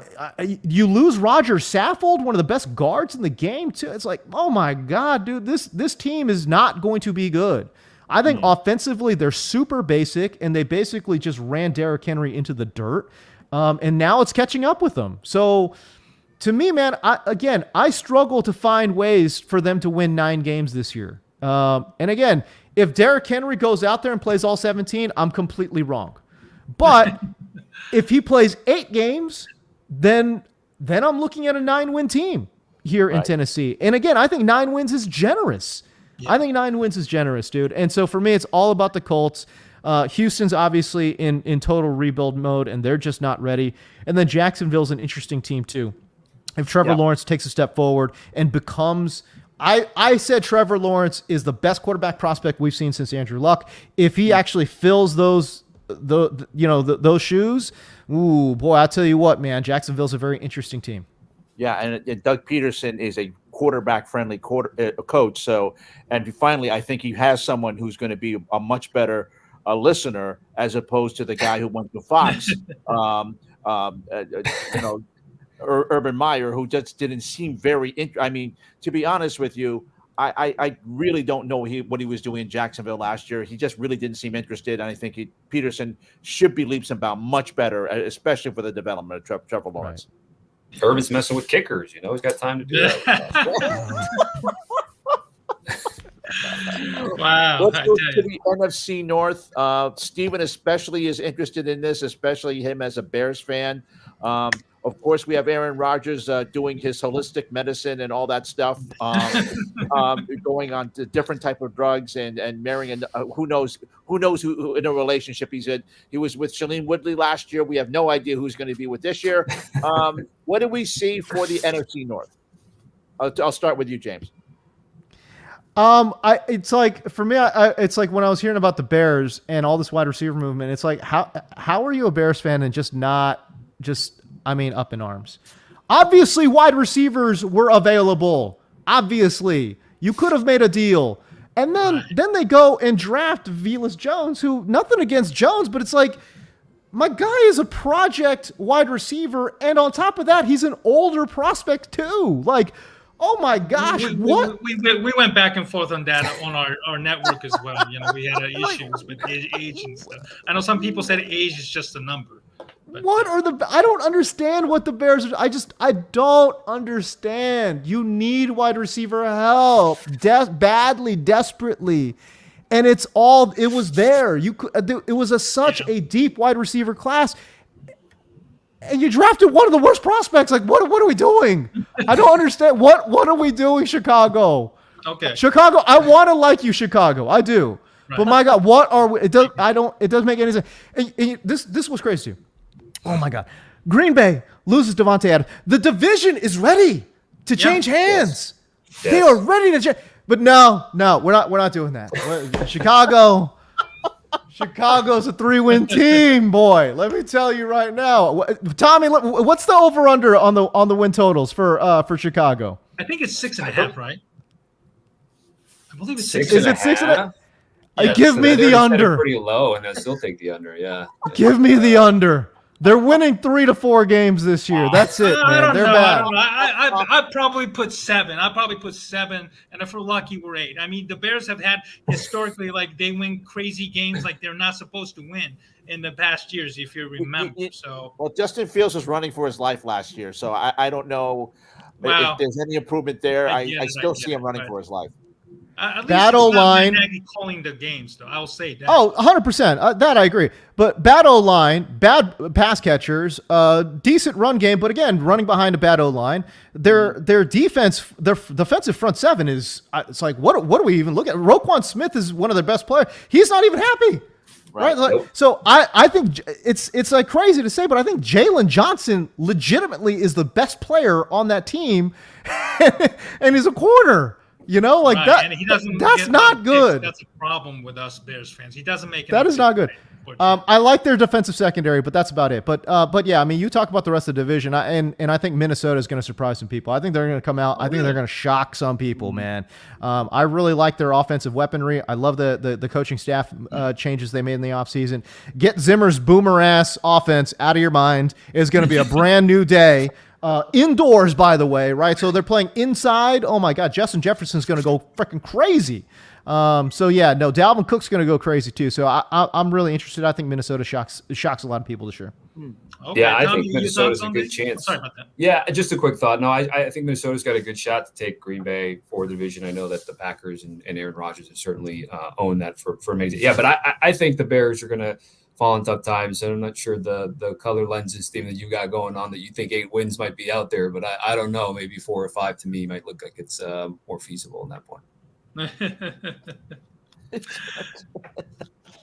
We'll see. Duke is really coming out with some comments here, so I can say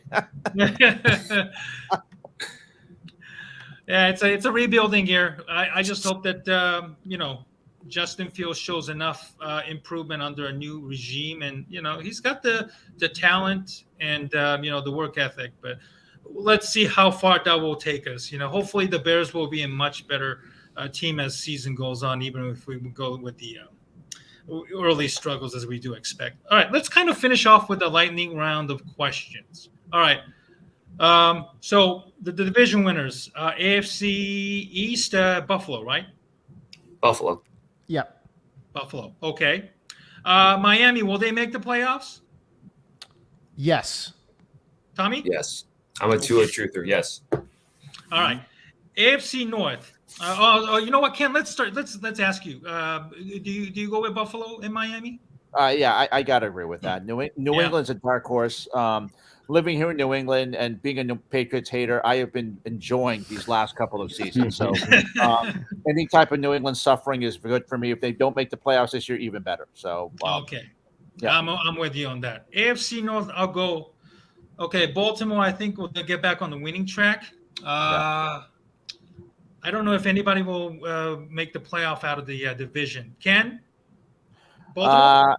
Yeah, I hate to say Baltimore, as my Browns move there. I'm going to have to say Baltimore, Pittsburgh in a rebuilding situation with the quarterback. I have no idea. I mean, Cincinnati's is of course with Burrow. They're going to be right up there as well. But Cleveland, as a Browns fan, my body has shut down every year due to this team. I expect my body, my kidneys and my liver to shut down once again for 11 games. And I'm not happy about the Watson situation. I wish we didn't get him, but Jimmy Haslam decided that he was going to spend some guaranteed money to get him. So he's our quarterback. Of course, he's going to come back against Houston. Timing there. Right. I'm just going to say Baltimore and Cincinnati are going to be the class of the division, and I'm just going to have to, shut down my body part. I'll just have my feet amputated due to the. James, Baltimore or Cincinnati for the division? Cincinnati by a landslide. I think Baltimore, Greg Roman's offense is getting a little stale. I think they still end up making the playoffs. But it's going to be a tight race. It really will be between Baltimore, Cleveland, and Pittsburgh for number 2 in that division. But I think Cincinnati clearing away the AFC North winner. Tommy? I'm the same way, but quick, let me throw it back to James with Burrow, because I know, consensus rankings, some have 9, 10, 11, which surprised me a little bit. I'm curious to think where James has Joe Burrow this year, because I thought it would have been a little bit higher, maybe top 8. No, I think that sounds about right to me. Cincinnati's actually, when you take a look at everything, they're not like this crazy pass happy team. They get things done through efficiency and on big plays. But when we're talking about fantasy quarterbacks, I probably have Burrow somewhere in that like 8, 9, 10 range, just because again, he also doesn't run. Right. This is why fantasy quarterbacks is kind of dumb, but like Trey Lance is going to have a better fantasy season probably than Joe Burrow. Like that's stupid. That's why I'm saying something needs to change in fantasy scoring with fantasy. I've been talking about this for like 10 years now, but whatever, who cares? But yeah, but Joe Burrow is like 8, 9, 10 in fantasy for sure. At least for me. Okay.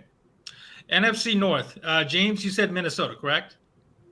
NFC North. Oh God. Yeah, I'm going to say Minnesota. And you know what? I'm going to even go a step further. I think Green Bay doesn't make the playoffs this year. It's like, okay. Look, dude, I am not a LaFleur guy. I think they're going to get exposed. I think on this channel are very happy to hear that. I think Aaron Rodgers carries him as far as he can, but dude, he's also getting up there in age as well. Right.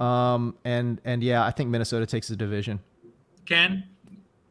I'll say Green Bay by a hair over Minnesota, but I agree that Rodgers is getting old, and he's been throwing some Brett Favre like interceptions lately, so I'm going to have to. I'll say they'll win over just by a hair over Minnesota.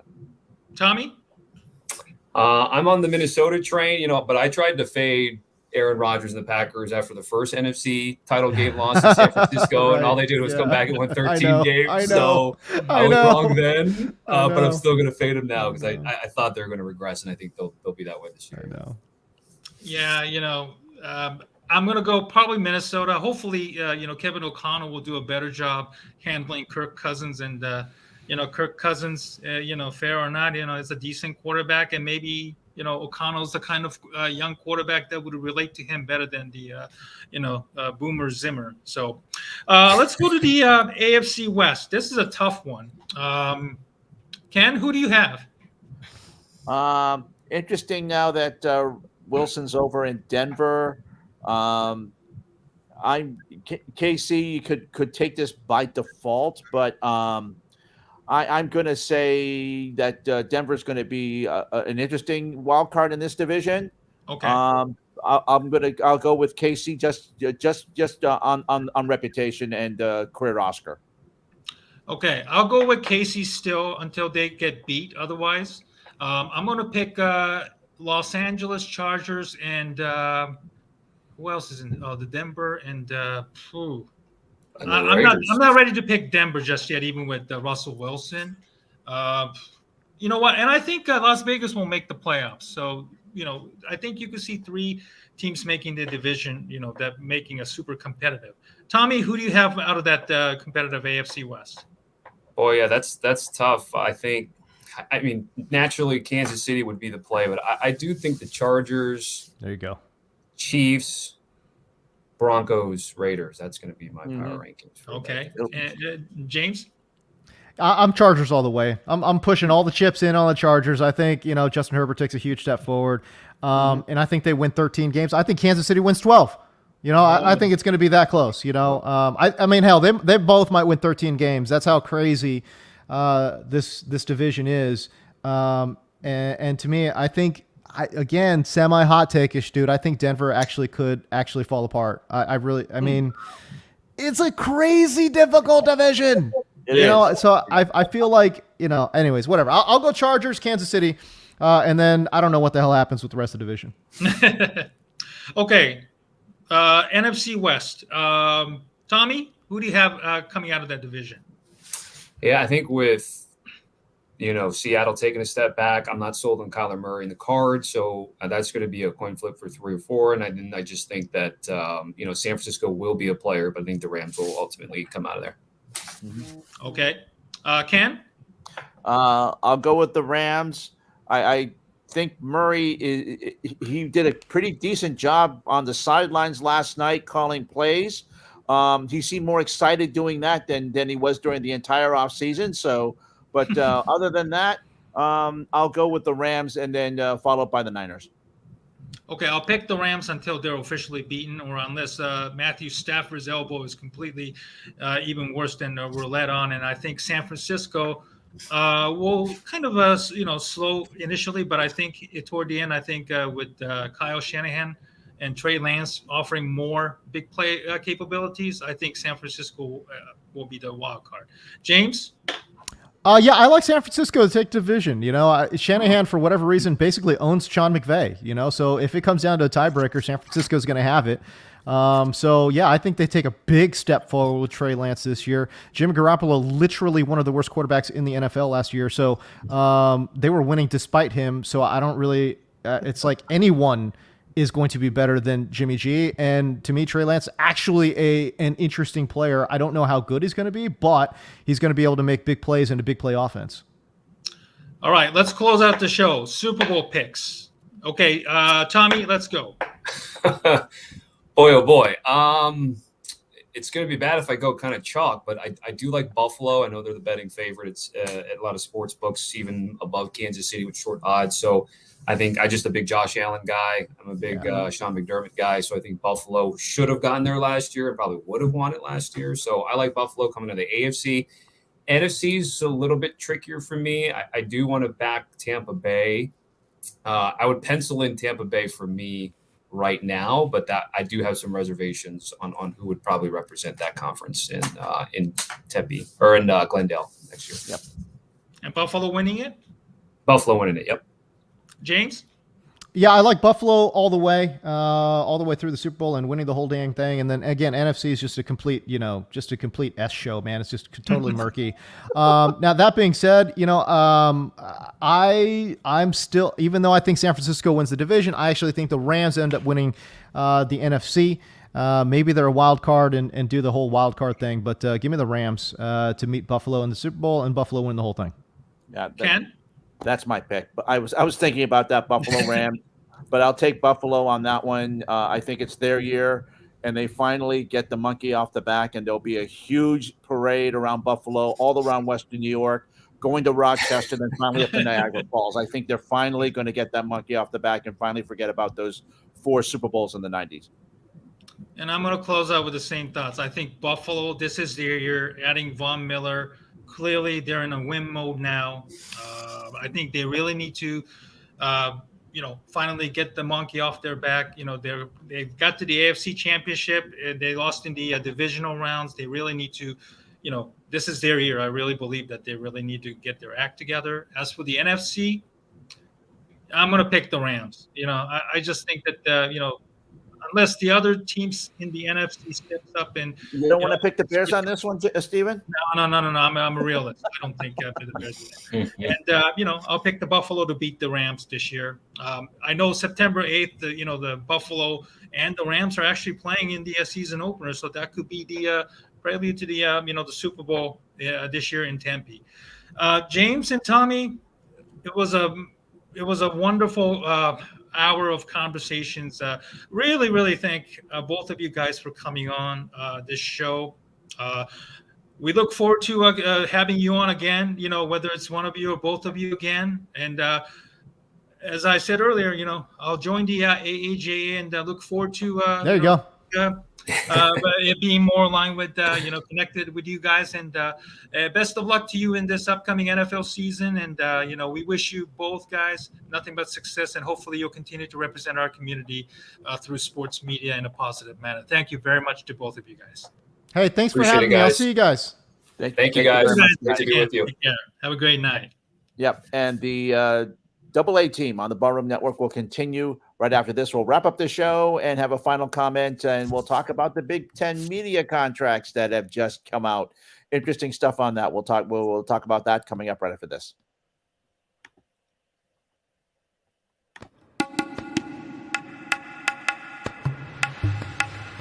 I don't know why people don't talk about this more, is Oracle Park in San Francisco. Like, that's just such a neat field. Like, just the whole aspect of it. It's kind of breathtaking. Growing up in St. Louis, it's basically them and the Cardinals for 5 years, from like 2010 to 2015 or whatever it was. It's just back and forth. So, you see that park growing up in the postseason all the time, and I walk in, it's like, holy cow, man! Like, this is sweet, and like the atmosphere, the fans are unbelievable there. So I was fortunate enough to go to an NL Park, out west, which not many guys get to do in their first season. Catch this episode of South Burbs Hitman on Demand wherever you get podcasts, or head over to YouTube and watch the video stream, and make sure you subscribe so that way you don't miss out on any of the Barroom Network's live programming.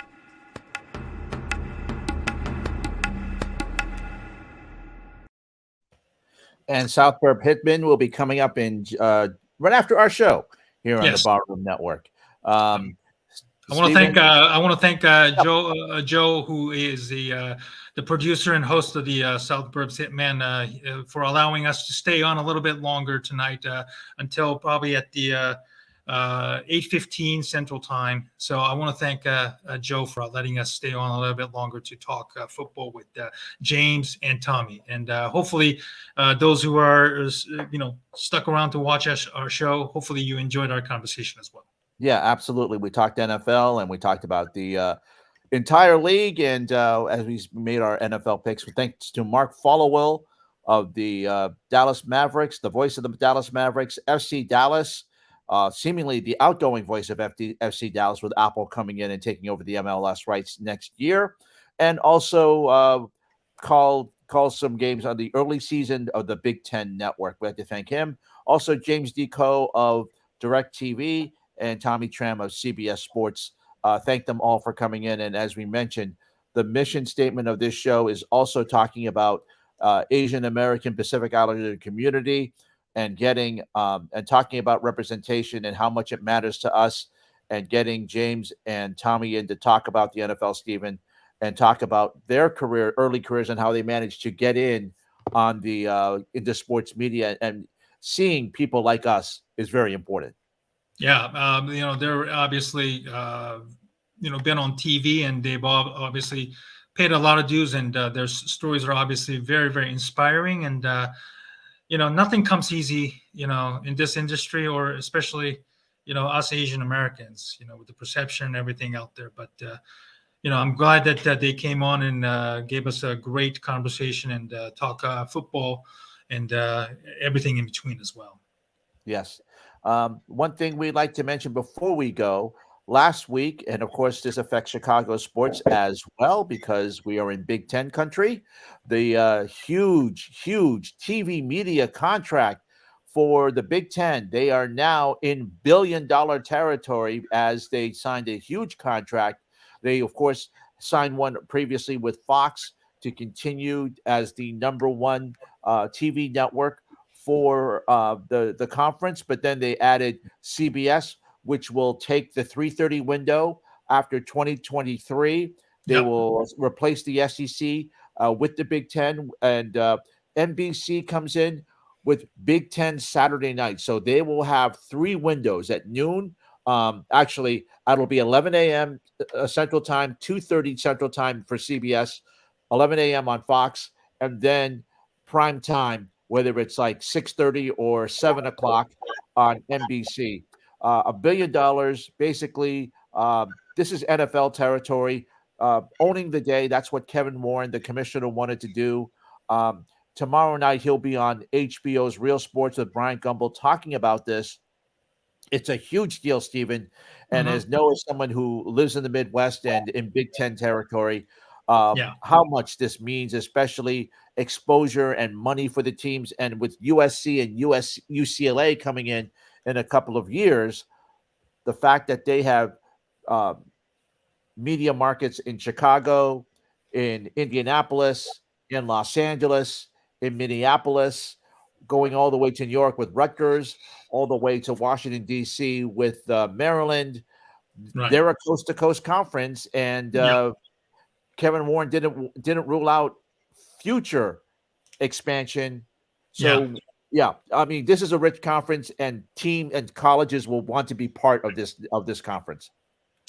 Yeah, there were rumors out there that the UCLA's board weren't kind of sold on the UCLA joining the Big Ten. So we'll see what happens. I know there were even rumors that the Cal was actually dropping all the way down to Division III for some reasons, but we shall see. I know Oregon is in talks, or at least being rumored right now.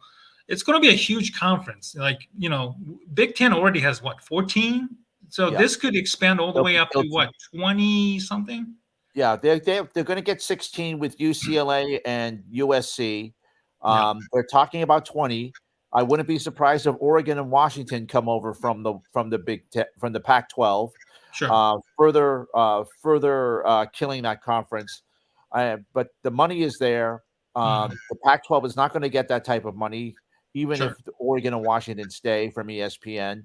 The Big 12 and the SEC are basically going to be controlling college football, and it's going to be those two.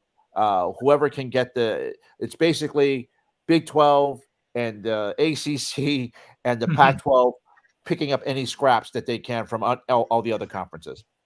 Absolutely. With the 18, 20, or even 22 conferences, you can't play all the teams against each other. That's way just too much games, obviously. Yeah.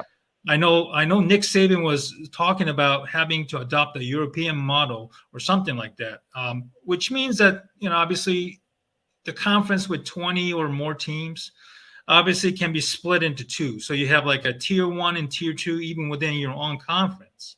So the tier 1 conferences will obviously get a lot of airtime, and then tier 2 teams, whoever finished in the top 2 or 3, maybe get promoted, and then the bottom feeders, bottom 2 or 3 teams in the tier 1 might get relegated. The promotion relegation concept is obviously nothing new in the European soccer scene, and it wouldn't surprise me if college football adopts, which means that obviously those teams or groups of have-nots and the haves are going to be separated, even with the massive TV deals. And obviously those who finish in the tier 1s are probably going to get the the coveted bowl games, and obviously in case of Big Ten, I can throw out maybe teams like Illinois, Indiana, Nebraska in recent years. Teams who have not done well in recent years, or traditionally have not done well, are likely more than likely suffer in the CFB scene right now. And it will be interesting to see how the massive expansion will it work, or will it cause a massive friction even amongst the within the conference, much like what we're seeing with the the PGA, with the growth of emergence of Live Tour, and even those within the PGA talking about having their own Live Golf type competition, which obviously defeats the purpose. And obviously schools like Ohio State, Alabama, USC, and those big programs, the money will always be there, the prestige will always be there, but those who are not, maybe left to fight for the cookie crumbs or scraps. So this will be interesting test case going forward, whether it's with the Big Ten or SEC, because I don't think this isn't going to end anytime soon, Ken. No, it's not going to be over, and it's going to end when they both conferences are going to be at 20. And like I said, the ACC, Big 12, and Pac-12 are probably going to cannibalize each other. And whoever has the most money from ESPN, from the scraps, will be able to survive. But it's interesting how the Big Ten came out with this huge media contract and was able to attract 2 new schools, and was able to can stay on linear television thanks to Fox. And of course, the Big Ten Network is still going to have a lot of games too, so they're going to be able to have some. They're not going to have the glamour games. They're not going to have Ohio State, Michigan. They're not going to have anything like any big rivalry games, but they'll still be able to get those games that aren't going to be televised on Fox, CBS, and NBC. And of course, Peacock has picked up a streaming package as well. So a lot of Big Ten games, basketball games, Stephen, which were previous on ESPN, will be streaming on Peacock. So a lot of people are going to have to find a new way to watch some Big Ten basketball. Well, that's going to do it for our show. Stephen, what do we have for our next show? All right. Well, Ken, we will be on air next week because 2 weeks from tonight will be Labor Day. So we're off, and everybody from the network obviously will get to have a time off. We're going to be previewing the 2022 NFL preview show. We did a little bit of that tonight with James D Koh and Tommy Tram. We're going to be bringing in a couple of guests from the networks and also prominent bloggers, writers that we can try and get our hands on. It is somewhat subject to change, but we're hoping to dedicate our show on more intensively on the NFL. And if not, then we'll do our regular show as promised. We'll probably, if we're going to do the NFL preview show, we're probably going to be on air at 7 p.m. Eastern, 6 p.m. Central. And we hope to keep you updated on the Barroom Network Facebook, as well as the Twitter, and keep you updated. And hopefully you will enjoy our show as much as you did tonight as well. Yeah, I already have I'm going to talk to you off the air about a guest suggestion that hopefully we can get for next week. And in the meantime, we look forward to seeing you next week on the Barroom Network. South Burb Hitman is next. Thank you to Mark Followill, James D Koh, and Tommy Tram for coming in for this week. And we will see you again. This is the first time we got to say this. We'll see you next week on the Barroom Network. For Stephen Nagishi, I'm Ken Fang. We'll see you next week. Have a good night. Thank you, everybody.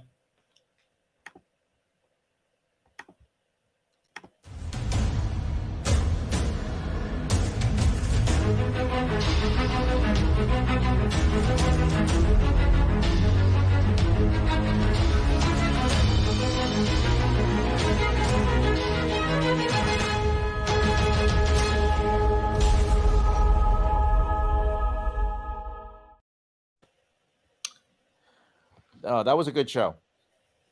That was a very good show.